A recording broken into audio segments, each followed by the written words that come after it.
The create line string from points command is found on the CAD tab, and it's actually called, the icon or command is called connect points.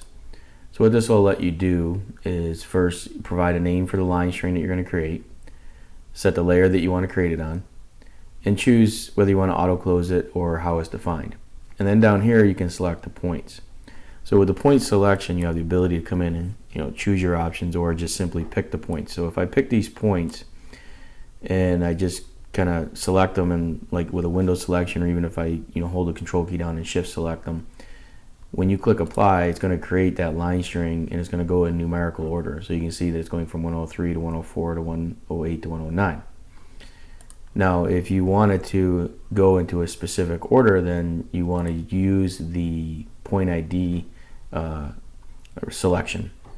So if I click point ID, you would come in here and you see you can't pick them on the screen, you have to type them in. So you can see here the selection options of import or entering in the data. So if you want to go from 103 comma 1004, I can do comma, not 1004, I want to go 103 to 1009 to 1004 to 1008. If I want to go back to the beginning, I can either auto close it, or I can type in the 1003 again, and when I select apply, you'll see that it actually will go in that order.